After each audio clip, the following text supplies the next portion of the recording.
Hey everyone. so I'm sat in bed this morning, and the first thing that comes to my mind, deep from my stomach, is that um, I'm noticing a lot of things coming out of the woodwork, which is good. It's a good thing. But again, as I said yesterday, I'm kind of shocked. So I've just done my bed yoga and meditated, and I feel like knowing that I was definitely sent here to be part of the change, without a doubt. Since I was little, that's been obvious. I've known that. But I also do want to say that this isn't about me, but about being in a position where I can use my privilege, my voice, whatever you want to call it, to kind of break down the system from within, the system that keeps people of colour suppressed, oppressed, rejected, murdered, in a position of non-equality. And I don't want to be part of that. I know I am part of that. And so knowing that I absolutely do not want to be part of that, and don't want that to be even a thing or even a conversation and something we have to discuss dismantling, but it is what it is, and we're all part of it. So if to those people that I've seen writing, I've been trying to limit the amount of stuff that I've been reading, but I also want to educate myself. I mean, stuff that I've been reading in terms of people writing on my posts, other people's posts, general, like the Black Lives Matter page and other amazing voices out there.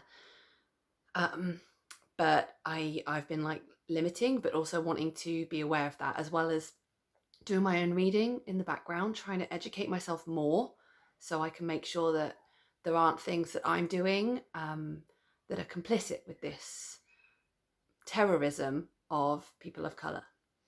And so I just want to first of all make it clear that I am absolutely not complicit with it. I've seen people writing absolutely disgusting things on my post and other posts. Things that I thought were, hundreds of years old, and had been, people just wouldn't say or even think things like that anymore. So I realized that I knew this problem was big, but it's spreading into the people, even people that in the places where I live, where I've moved, are there. And yeah, I think that there's just a lot of it is ignorance. It's not kind of obviously wanting to be hateful towards someone, but I'm sorry, that's just as bad at the moment. We have to, well, it's always just as bad.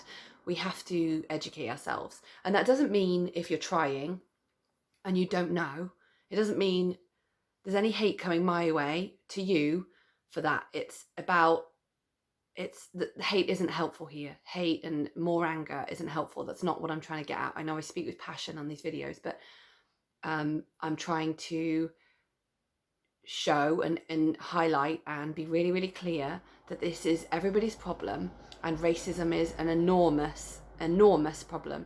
I've had a lot of people commenting about, oh, systemic racism is a myth. No.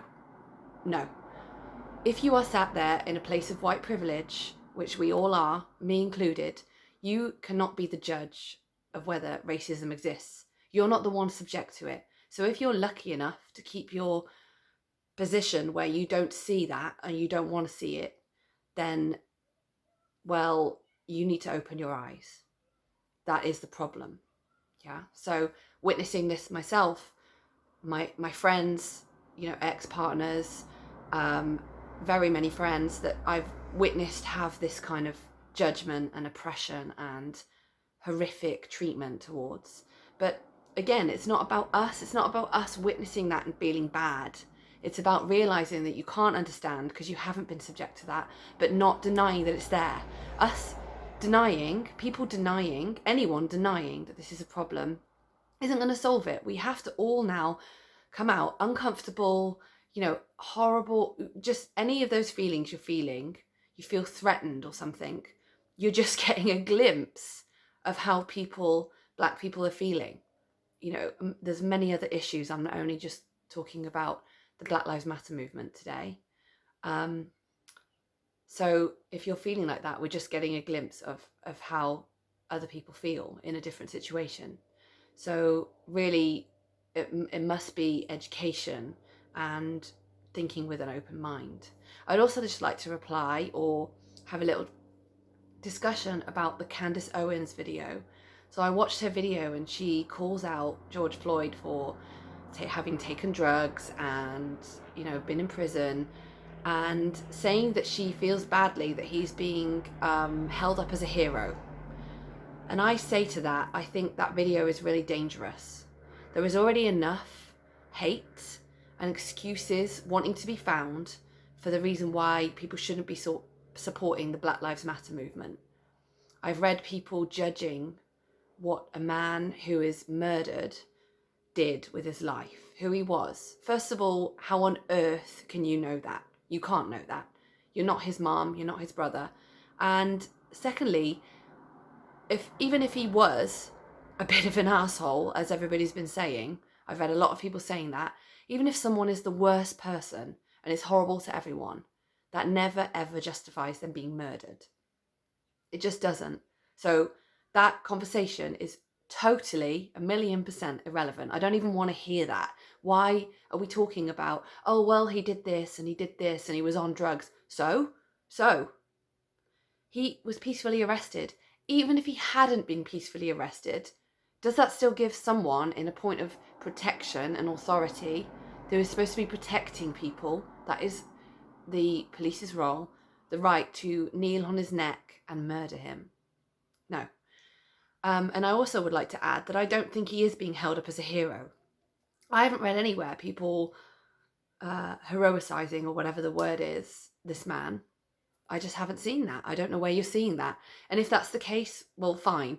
But talking about him in a negative way and saying that this isn't the right way to look at it is in my mind, maybe I've got it wrong. And please correct me, people, if I have. You know, if anybody feels that this is not right, or I'm saying something that's I've kind of missed the point, then fine. But I didn't. I felt that her video and people supporting that is just adding to the issue. People, yeah, like he shouldn't be a hero. Why are we looking at him?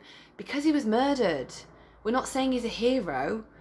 He was murdered. He deserves the right, as do all the other people that have been murdered or oppressed, the right to a voice, the right to justice, the right to change, so that this doesn't happen again. And that is the whole point. It just highlights the massive, fundamentally systemic, built-in, deep-set, like absolutely in the Constitution and rules and policies and laws of countries problem whereby people are not equal. And on a last note, to all those people that are saying all lives matter, I'm sorry, you're missing the point. I'm not sorry. I need to learn not to apologize. I'm not sorry. You're missing the point.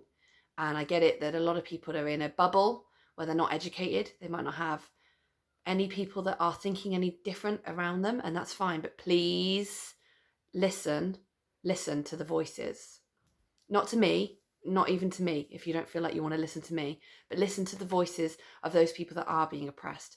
Black Lives Matter isn't saying all lives don't matter. It's not saying white lives don't matter. It's not saying anyone else's life doesn't matter. It's saying that as it stands, these lives are being shown that they don't matter and that they do. And that needs to be brought to attention, and change needs to be made around that. So do drop me comments. I'm really happy to have discussions. If I'm calling you out on stuff, don't, this isn't about hate. This isn't about anger or, well, okay, some of it is anger. There's a lot of anger, but it's not about calling people out for no reason or having these discussions. We're needing to change the world. We as a global community need change to come in so that people are genuinely treated as equals. So I think I can end on that. Have a great day.